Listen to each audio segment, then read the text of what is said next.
Magandang gabi po Luzon, Visayas and Mindanao.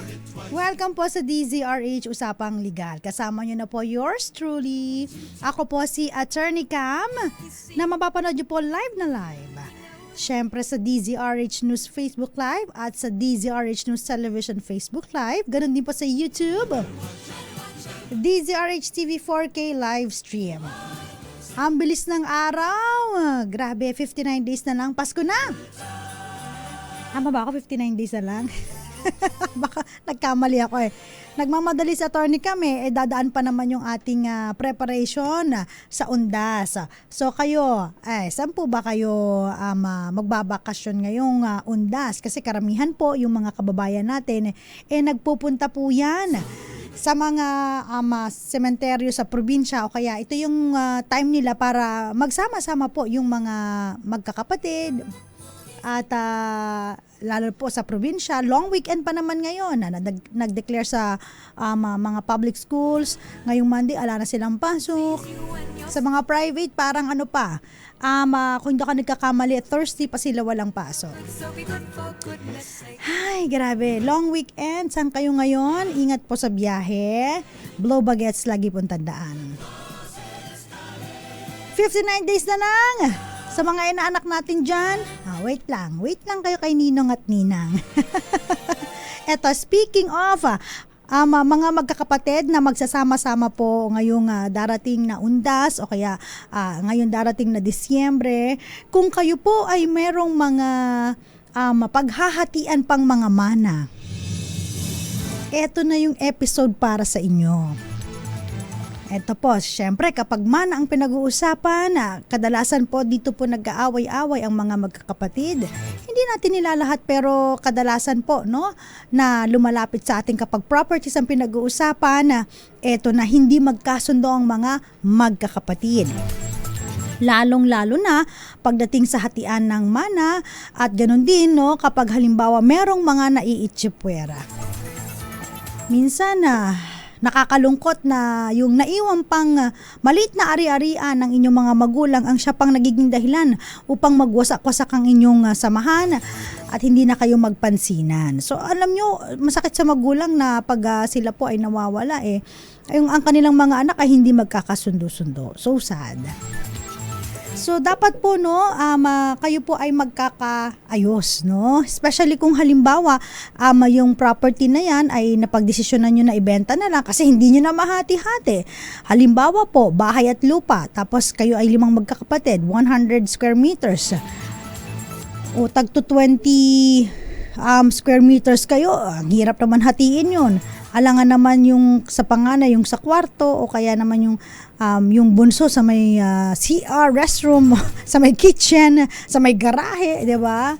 So, usually pag ganyan binibenta po. Tapos yung proceeds, dinidivide sa magkakapatid. May mga iba po na po kababait, Kung halimbawa may kapatid sila na hindi nakaka-LL, yung nakakaluwag-luwag, so ang gagawin po ng magkakapatid, ito-donate na lang sa kanilang kapatid na hindi nakaka-LL yung property. So, wala namang problema doon, hindi ba?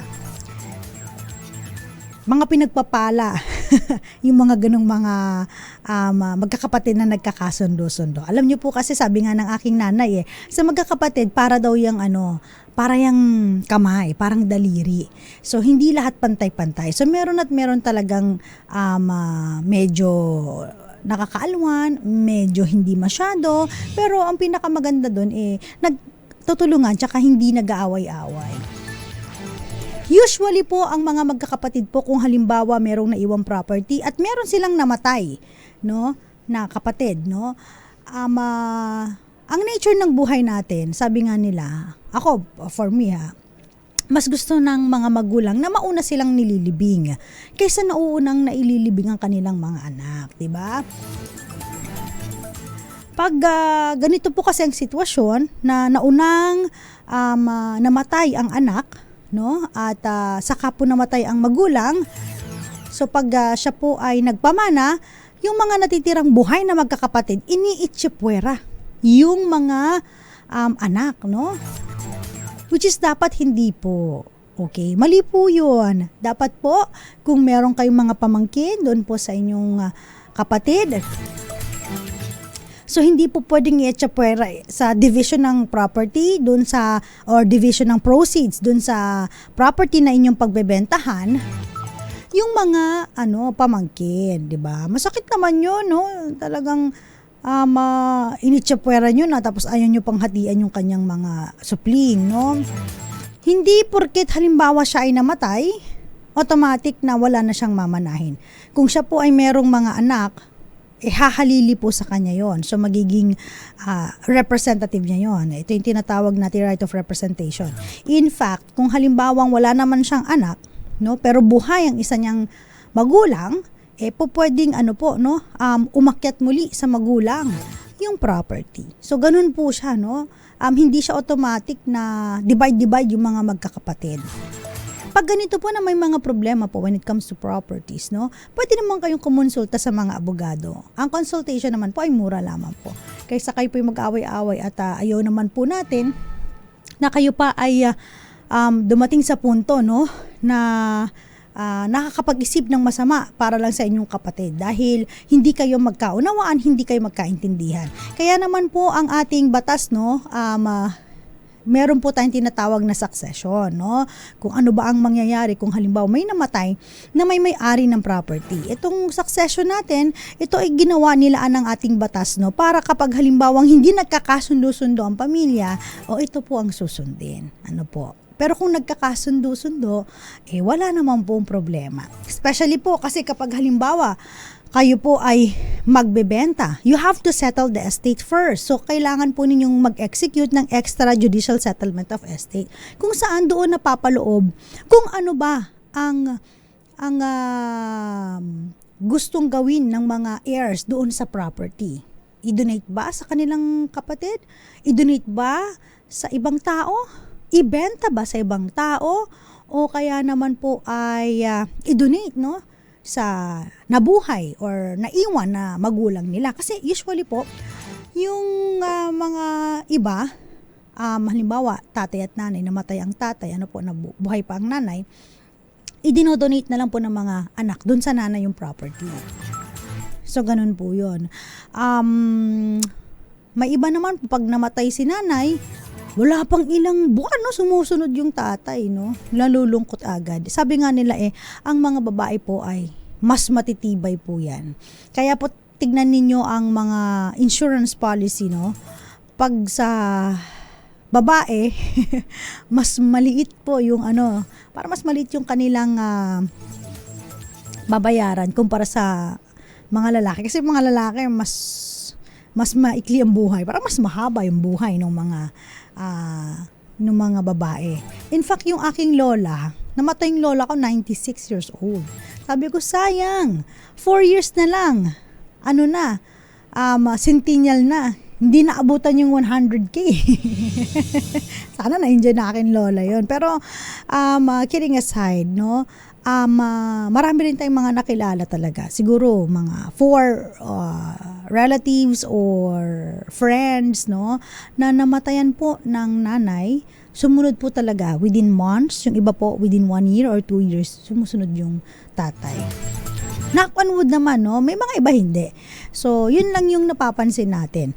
Kaya kapag halimbawa, no, na namatay yung partner, eto na, kapag buhay pa yung tatay, medyo mabait pa yung mga anak o kaya buhay yung naiwang magulang, medyo mababait pa yung mga yan kasi syempre buhay pa yung isa. Pero pag patay na pareho, yan na, wala nang wala nang pangapanganay dito, wala nang paborito dito, wala nang bunso dito, pantay-pantay na tayo, walang lamangan dito, parang ganun. Kaya naman usually kapag property yung pinag-uusapan, mas maigi nga daw na ang mga magkakapatid mag-usap sila kapag yung nasa burial pa, hindi naman sa nagmamadali ka, but mas maganda na mag-uusap kayo ng meron pang magagandang memories na naaalala ninyo kasi syempre pag nagkwentuhan pa kayo sa mga kamag-anak ninyo, kukwento nyo pa yung mga happy memories ninyo with your family, di ba? With your brothers and sisters. Pag halimbawang tumagal pa, ilang buwan pa, So meron nang nakimarisol dun sa mga magkakapatid, yun na. So hindi na nagkakasundo-sundo. Alam nyo na yun. Okay, so ganun po, no? Again po, hindi po nawawala ang karapatan ng namatay na magmana, lalong-lalo na kung meron po siyang mga anak or descendants, sa tinatawag natin, anak, apo, gano'n, no? Na maaaring humalili sa kanya para makuha naman yung kanyang share, okay? So, importante po sa mga magkakapatid, kapag may namatay, huwag kakalimutan ang mga anak niya, no? Sabi nga, lalong-lalo na, kung meron siyang asawang balo, no? Huwag daw aapihin ng mga balo, no? Kasi ano yan, bawal yan. Nasa ano yan, nasa Biblia po yan. Okay, bago nating ipagpatuloy ang ating programa, nais ko lamang pong i-shout out ang mga laging nakikinig sa atin. Elmer Bendol, congratulations pala kay Sir Joel Aklan, no? Top notcher sa nakaraang election dyan sa may Sibhoa, sa may Bacoor, Cavite. Ganun din po kay Irene Almodovar, Jerry Sumagaysay, Florence Regalo, magandang hapon po, Belen Rivera, Raul Destacamento, Violeta Zambrano, Romel Livid, and sino pa ba ito? Yes, true, sabi niya po. 4 months po bago mag-senior, kinuha na ni Lord si Mr. Ko, Attorney Cam. O tingnan mo, talagang buhay pa, no? At matatag ang mga babae na naiiwan. Pero kapag ano po yan, lalaki ang naiiwan, medyo mahina, no? Siguro mas malalim ang kanilang pagmamahal, no? Doon sa kanilang mga esposa na kinuha na. Thank you, Antonio Carrasco. Magandang gabi po. Teresita Atienza. And mas mahirap, sabi niya, ang maraming magkakapatid sa hatian ng mana. Buti 2 lang ang anak namin ng late husband ko. Mas marami, mas syempre, mas maraming signature na kailangan. Tapos kung halimbawa hindi pa na-isettle, yung mga anak pa, no, hahabulin po yung signature na yan sa mga pamangkin. At ito, gusto ko lamang pong i-share din sa inyo na meron po kaming Kring-Kring Panalo promo. Ayan, na kung saan pwede po kayong manalo ng 500 pesos. Ang gagawin nyo lamang po ay simple lamang. Kailangan lamang po ninyong pumunta sa aming Facebook page na DZRH News. May nakapin po doon na nakalagay Kring-Kring promo. Kiklik nyo lamang po yung link at pwede na po kayong of course manalo. Pag kayo po natawagan, pag nag-ring ang phone nyo. Katulad na lamang po last week, no? Grabe, nanalo po from October 14 to 17, sina Pearl Ann Recanya ng Pasig, Christy Barameda ng Tarlac, ayan po, Ferdinand Valencia ng Zamboanga City, Nel Tubeza ng Muntinlupa, Alikhair Saro ng General Santos, Arnold Racelis ng Pampanga, si Ray Kilantang ng Nueva Ecija, Jomarlo Martinez ng Cainta Rizal, Mary Jane Pantela ng Tarlac, Angono Rizal naman po Alberto de Ocampo, at mula sa Quezon City si Renato C. Ayan. So abangan po ang ating Kring-Kring Malakas Panalo, ayan, sa telepono. Mananalo po ng 500 pesos. Tanggap muna po tayo ng report. Ready po yung ating mga reports. Ayan yung ating mga nagagapuhang mga TV Tech natin dyan, ha. Ito, mula po sa report ni RH28 Raymond Dadpaas, dagdag pondo po para sa DAR, Department of Agriculture. Iginiit ni Senator Mig Zubiri dahil sa kanilang magandang performance. Ang buong detalye, RH28 Raymond, ibalita mo. Kung ang ibang ahensya gaya ng DPWH ay gustong pabawasan ang budget ng mga senador, taliwas sa Department of Agrarian Reform dahil gustong dagdagan. Ayon kay Senate Majority Leader Juan Miguel Zubiri, dapat lang dagdagan ang budget ng DAR dahil sa kanilang magandang performance sa land distribution at support programs para sa mga magsasaka. Sa budget deliberation ng Senate Committee on Finance, sinabi ni Zubiri na nakuha ng darang suporta ng mga magsasaka dahil sa tuloy-tuloy nilang serbisyo sa kanila sa pangunguna ni Secretary Conrado Estrella III. Ito ay sa panahon na bumaba ang tiwala at nagagalit ang taong bayan sa ilang ahensya ng pamahalaan. Ang DAR ay humihingi ng 28 billion pesos na budget para sa 2026, ngunit ito ay tinapyas ng Department of Budget and Management sa 17 billion pesos lamang. Dahil dito ay marami umano sa mga programa at serbisyo ng DAR ang maapektuhan. Kabilang na dito ang support to parcelization of lands for individual titling o split program na naglalayong mabigyan ng titulo ng lupa ang bawat magsasaka mula sa mother title. Sa budget deliberation, iniulat ng DAR na mula 2022 hanggang August 2025, nakapamigay na ng mahigit na 242,000 land titles ang ahensya para sa 232,000 Agrarian Reform Beneficiaries o ARBs sa buong bansa. Nakapag-issue na rin ito ng 401,001 na certificates of condonation with release of mortgage o COCROMs. Inalis nito ang kabuang 41 billion pesos na halaga ng utang ng 322,000 na mga magsasaka sa kanilang amortization sa lupa.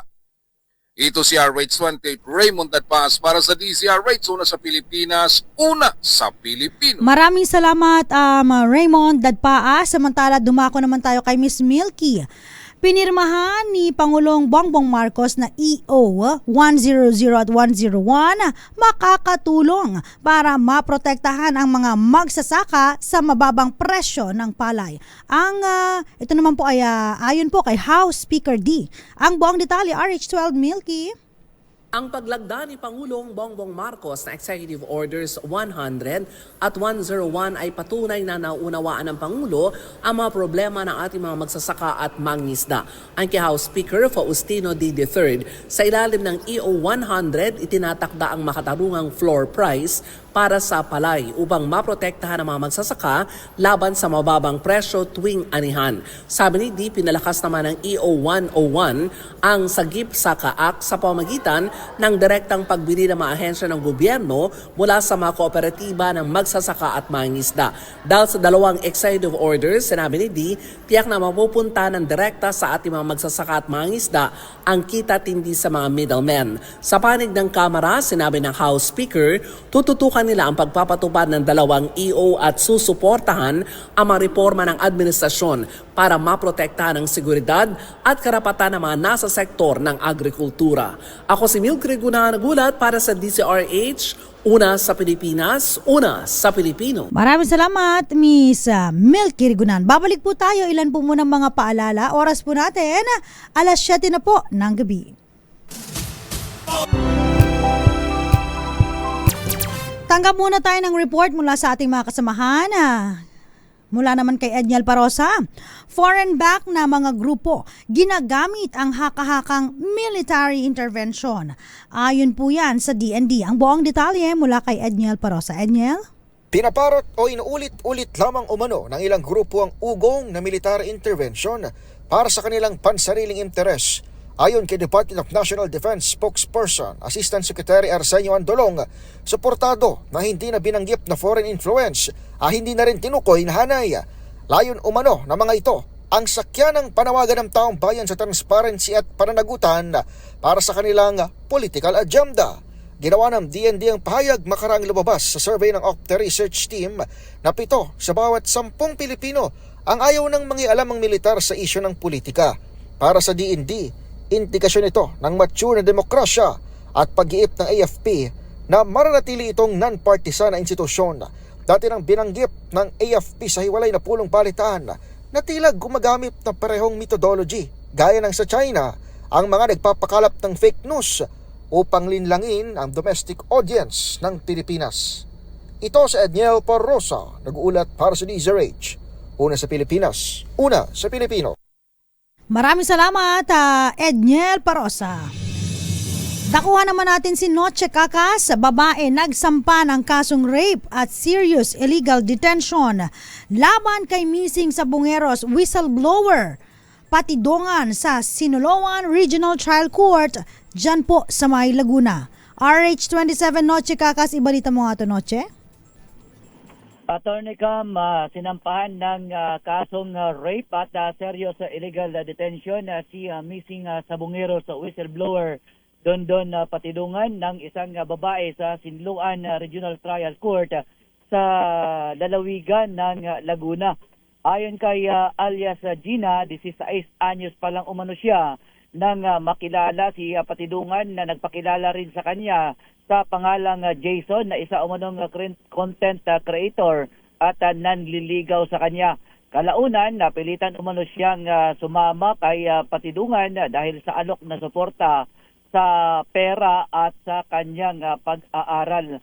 Sa isang farm umano sa Siniluan, siya pa ulit-ulit na ginahasa kasabay ng pananakot umano sa kanya na papatayin kung ito ay magsusumbong. Binigyan umano siya ng bahay at sasakyan. January 2022, niregaluhan umano siya ng cellphone, ngunit laking gulat umano niya nang makitang may nakalagin na Marlon Bakay sa Facebook sa cellphone. Sinabi umano sa kanya ni Patidungan na sa natutuping sa bungero galing ang cellphone na kalaunan pinasisira umano sa kanya at pinatatapon matapos lumabas ang pangalan ni Bakay sa isyu ng nawawalang sabongero. Sa sinumpaan salaysay ni alias Gina, nakasaad doon na anya na nalaman na lang niya na si Jason na nagpakilala sa kanya noon at Dondon Patidungan ay iisa ng maging wanted na ito at iba pang gwardya. Paliwanag ni alias Gina, ayaw niya makisawsaw at makigulo sa isyu, ngunit ginugulo umano siya ni Patidungan at ang asawa nito. Welcome naman sa DCRH ang kampo ni Patidungan para magbigay naman ng depensa sa ikinaso sa kanya. Samantala, Attorney Cam, nakakaranas tayo ngayon ng mahinang ulan, particular na dito sa Las Piñas at Parañaque City sa bahagi ng C5 Road. RH27, Noche DZRH, una sa Pilipinas, una sa Pilipino. Maraming salamat, RH27 Noche Kakas.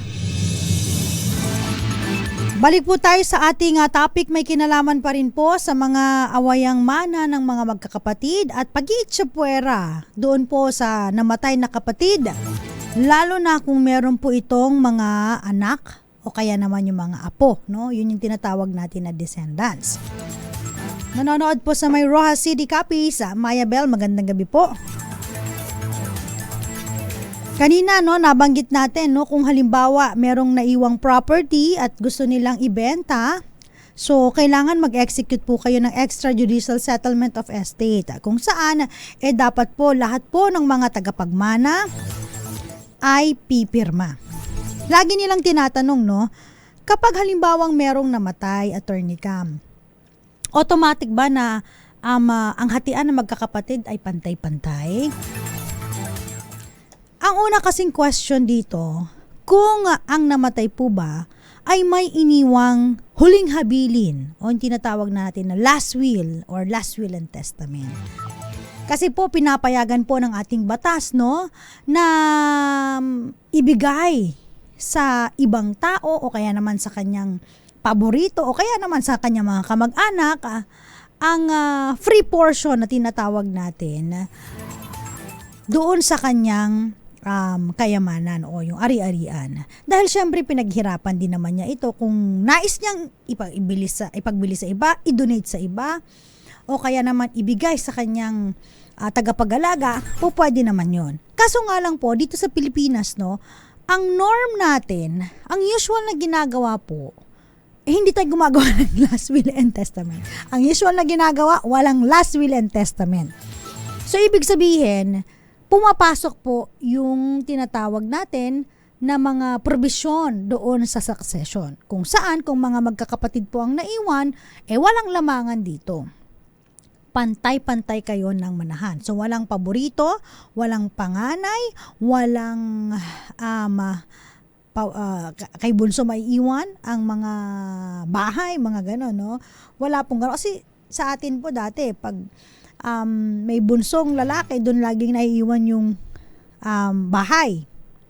Doon lagi gusto ipamana, parang gano'n, no, nung mga magulang. Ang problema, usually, ang titulo laging nasa panganay. Siya ang nagtatago for safekeeping. So, si panganay po yan. So, dyan, nag-aaway-aaway po sila. Hindi, sabi ni tatay nung nabubuhay pa siya, akin tong property na to, akin tong bahay at lupa na to. Sabi naman ng panganay, nye, nasa akin naman yung titulo. Sabi naman ng mga nasa middle, anong gagawin namin? Paano tayo? Hindi tayo magkakasundo-sundo. So pag ganun po, ang rule po natin pantay-pantay, no, yung mga anak po, ha, we're talking about mga anak dun sa manahan. Iba po kasi ang mangyayari kung halimbawa ang mga naiwan po ay asawa, tapos mga anak, tapos meron pang illegitimate, no, may mga ganun po. So nasa po yan, nasa may succession natin yan. Sinasabi na doon kung paano ang hatian para hindi na kayo mag-away-away. At tandaan po ninyo, kung halimbawa ay hindi kayo nagkasundo kasi ayaw nyo mag-execute ng extrajudicial settlement of estate, hindi po mapayag isa sa inyo, so pupunta po kayo sa korte para sabihin sa korte na, Judge, ikaw na maghati-hati ng aming ang aming property, ang aming mamanahin, kasi po hindi kami magkasundo at yung naaayon na lang po sa batas ang ating susundin. Yan. Pero tandaan nyo, ha, bago kayo maghati-hati, laging merong order of priority po yan. Kaya meron tayong tinatawag na publication. Kung saan, kung magkakaroon po kayo ng EJS, Extrajudicial Settlement of Estate, o kaya ibebenta nyo with deed of sale, no? O kaya, syempre, pag halimbawa na-publish ito, ang sistema kasi dito, sinasabi natin na ito ay rating sa ibang tao doon sa third party na yung property na yon ay subject for settlement na, no? Babayaran ng estate tax, ililipat na yung pangalan doon sa mga magkakapatid o kaya doon sa tinalaga o kaya doon sa buyer kung ibebenta yung property. Now, kung halimbawa, no, merong judicial settlement of estate din po, no, na nangyari na ito na, hahatiin na rin po at ang korte ay magde-decide kung paano ang hatian, make sure na yung magulang po ninyo ay nagpamana ng may-ari ng ari-arian ay wala pong pinagkakautangan. Kasi kung meron pong pinagkakautangan, sorry to say, uunahin pong bayaran yung creditor, no, bago kayo maghatian. Kasi ganun po yun Usually ang mga nagpapautang po, pag alam nila na medyo may kakayanan itong taong ito, may bahay, may lupa, no, merong mga jewelries, pwede siyang magpautang. Kasi kung halimbawa mamatay man siya, merong mga properties na pwedeng habulin. Okay? Kaya usually kapag nangungutang, di ba, minsan nga kinokolateral pa yan. So, ganun po ang mangyayari doon. Kaya may publication, pag nakita, assuming na nakita siya, no? Pwede po siyang mag-object, no? At sabihin na, teka lang, bago kayo maghatian, bayaran mo muna ako. Ayan. So, hindi po namamatay ang utang nung may-ari. At ganun din po, doon sa may mga nagpautang, hindi nyo po pwedeng idirekta, no, na singilin sa mga heirs yung pagkakautang. So, antayin po ninyo pag binenta yung property ng may-ari, yung nangungutang sa inyo, doon kayo kukuha ng pambayad naman doon sa pagkakautang niya sa inyo. Okay? Magandang gabi po. Shout out pa rin po sa mga nakikinig sa atin ngayon. Of course, kina Jericho Ferrer, na avid listener from Love Radio to Yes FM, to DZRH, thank you so much. Agustin Sarmiento, good evening po, dyan po sa may Pangasinan. Sabi niya wala si Miss, oo nga, wala si Miss Thea Corpus. Baka sa Wednesday po, makakasama natin siya. Moonbeats, good evening. Evit Sarmiento Escueta, magandang gabi po. Roxanne Costo, good evening din po. Papa Will and Mama Jovita, si Ate Nining, no, na galing pang Dubai. At ganun din po, syempre, magandang gabi rin po kay Nanay Connie sa Viracatanduanes, Tita Erlinda and Tita Linda and Tita Emma dyan po sa may Marcos, Ilocos Norte. Babalik po tayo. Ilan po muna mga paalala dyan lamang po kayo. Nakakasama nyo pa rin po yours truly. Hanapin nyo po ako sa aking TikTok account, ATTY Attorney Cam. At follow nyo na rin po. Tapos pag may katanungan kayo, pwede kayong mag-message. Pag nakakaluwag-luwag tayo, ay sumasagot tayo sa mga question dun sa mga comments sa atin. Oras po natin, 16 na minuto makalipas ang 7:00 ng gabi. This time check is brought to you by ACS Manufacturing.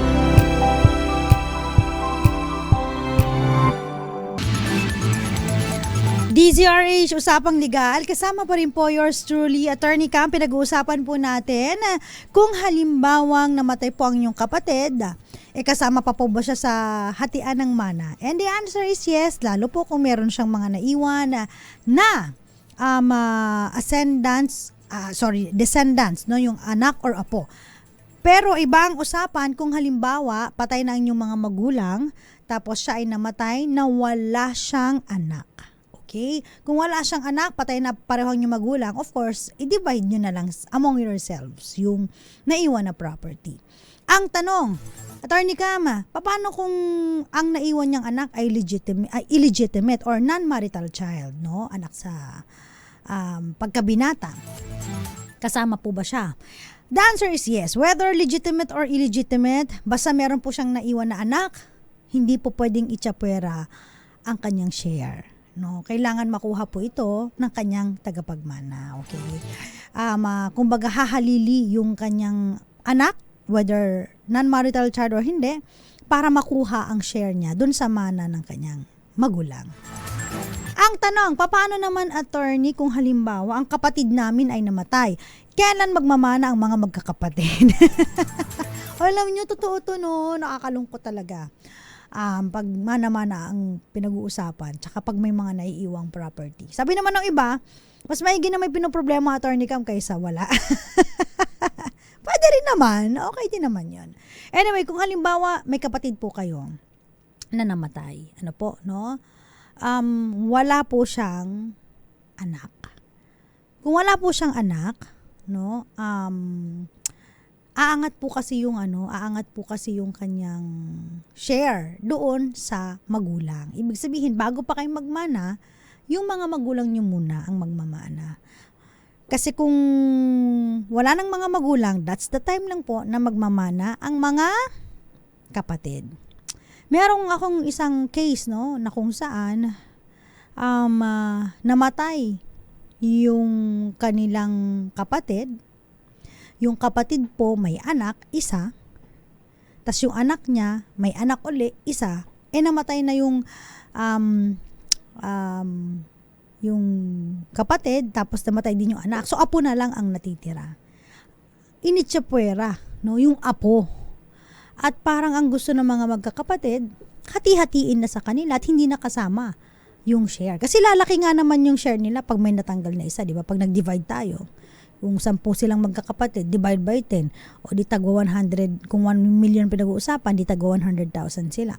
Pero kung tanggalin mo isa, 900, so lalaki pa ng mga around 112 siguro yung kanilang share. So ganoon na nangyayari. Hindi po pwede na itsapwera yung apo. When we talk about descendants, anak, apo, tas kung yung apo nagkaanak pa, kasama pa po. Kasama yung kung halimbawa namatay na lahat ng nasa taas niya at yung apo na lang sa tuhod ang natitira. So, hindi pa rin po pwede siyang maetsapwera. Okay? Ganun po, no, sana naiintindihan ng mga magkakapatid na nakikinig ngayon na mas maigi na kayong magkakapatid ay nag-uusap-usap, no? Daanin po sa mabuting pakikipag-usap. Mas maganda kayo mag-usap. Huwag nyo na isama yung mga asawa ninyo.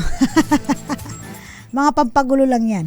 Huwag na rin kayo magsama na abogado, pampagulo rin yan. Unless otherwise, malaki talagang halaga to at hindi kayo magkaintindihan at dumating sa point na nag-file kayo ng Judicial Settlement of Estate, kailangan may mga abogado na kayo. Okay? So, ganon. Kasi kung halimbawa po, no, paano Attorney Cam kung may last will and testament? May last will and testament, tapos ang sabi po halimbawa may mga na-advance na po sa mga kapatid kong una may napamana na sa kanilang mga kotse. Ito, napamanahan na ng bahay, napangalan sa kanya, hindi naman niya pera. Itong isa kong kapatid, nabigyan na ng lupa. Ako, wala pa. Tapos, ang gagawin nyo, pag maghahati-hati, divide by 4 pa rin. Lugi, di ba?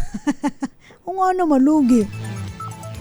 So, meron kasi tayong tinatawag na collation, no? Para bagang advance legitim nyo yun advance pamana sa inyo. Tapos, ititignan yan kung buuhin ninyo yung mga na-advance na napamigay sa inyo. Tapos, that's the time na, sige, pag maghahati-hati, para yung isa po na hindi pa nabibigyan, hindi naman magmukhang kawawa, no? Mas maiging ako, nagkakasundo-sundo kayo, may naiwan na property, house and lot, yung bahay ninyo, pamana nyo na lang sa sa kapatid nyo. Tapos lagyan nyo ng provision na provided na, wag nyo muna ibenta for a certain period of time. Parang ganon, okay? Kasi natin yan, family home natin. Ang problema dito, kung halimbawa may last will and testament at sinabi sa last will and testament na walang collation na magaganap, ibig sabihin yung binigay na una, swerte ninyo. Tapos yung matitira, yun na lang yung i-divide, no? Kaya sometimes po, kapag medyo maraming properties, mas maigi na kumonsulta na po kayo sa abogado para kung halimbawa gusto nyong pamanahan si ganito, hindi ko pa ito nabibigyan dahil manabigyan ko na yung mga ibang anak ko, so pwede ka mag last will tapos ibigay mo yung sa free portion mo kung saan pwede mong mabigyan ng preference yung hindi mo pa nabibigyan ng mga properties, no? May mga iba napakaswerte. Pag halimbawa may properties ang magulang, bago pa mamatay ang magulang, itinodonate na sa mga anak nila yung property. Hayahay, di ba? Ang problema, kapag na-donate naman lahat ng magulang yung property, mga salaula yung mga anak, kung sipa-sipain na lang, hindi na igalang yung magulang, kawawa yung magulang. Wag naman ganon.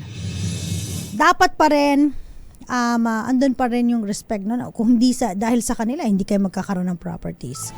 May mga iba naman po na yun nga, no, nag-iiwan na lang sila ng para sa kanila and the rest, parang ina-advance na nila. Binibenta na yung properties, tapos yung proceeds, ibibigay na sa mga anak. Para hindi na mag-away-away. Kasi minsan, alam nyo, may mga nakakausap po tayo mga kliyente na magulang sila, pero iniisip nila kung paano kung pag wala na sila, ayaw nilang mag-away-away yung mga anak nila. So, as much as possible, kung may mga property sila, binibenta, tapos binibigay na lang. Pero tandaan po ninyo kayong mga anak hindi porket kayo po ay anak ng mga magulang nyo na maraming naipon o naipundar na properties, hindi po pwedeng mag-demand kayo na akin to, sa akin na to, hati tayo dito, ganon. Kasi pag binenta yan na magulang ninyo at hindi kayo bigyan, wala kayong magagawa. Nakakatuwa may mga napapanood po akong mga palabas, no, sa ibang bansa na kung saan yung mga bata parang dinedemanda nila yung magulang nila kasi hindi daw sila binigyan ng mga mamahaling Lamborghini. Dapat daw hindi yung pipitsugin na electric car ang ibigay sa kanila. Parang mga self-entitled talaga sila. Sa atin sa Pilipinas hindi po pwedeng ganon. Magkusa kayo, magpundar kayo ng sarili ninyo. Maswerte kayo kung bigyan kayo ng magulang ninyo. Pero kung halimbawa nag-decide sila na ibenta ang properties at ito ang gamitin na lang retirement, wala kayong magagawa. So, kanya-kanyang kayod tayo. Alright, maraming salamat po sa mga tumutok sa atin. Thank you so much. Muli po nakasama po ninyo. Ako po si Attorney Cam. Miss Ivy Gutierrez, again, good evening po. At ganoon din po, syempre yung mga pahabol greetings pa natin. Yung mga nakikinig naman po dyan sa may Bicol. Uy, thank you so much sa may Naga, Palawan, Love Radio Palawan, mga nakatutok sa atin dyan. Magandang gabi. Kay Sir Leo Bungkalin, dyan po sa may Candelaria, Quezon, magandang gabi. Advance happy birthday, Sir Leo. Sa November 6. November 3 naman, advance happy birthday kay Miss Leoniza Dayon ng Laguna. Nakasama niyo pong muli every Mondays, Wednesdays, and Fridays. Ako po yon. Ako po si Attorney Cam. Every Tuesdays and Thursdays, nakakasama niyo naman po Attorney Rina Seco. Si Ms. Thea Pecho Corpus baka sa Wednesday pala natin makasama or Friday. Kaya abangan niyo lang po. Wala siya ngayon eh. Ba't ba absent itong partner ko na to, no? And congratulations po sa DZRH number 1 sa isinagawang Kantar Survey. Shout out sa mga masisipag nating mga news writers, reporters, technicians, sa ating mga digital peeps. Digital peeps, Gen Z yan. At sa mga TV crew natin and of course sa mga content producer natin. Maraming salamat. Muli po ako po si Attorney Cam para sa DZRH, una sa Pilipinas, una sa Pilipino. Ang oras na yan ay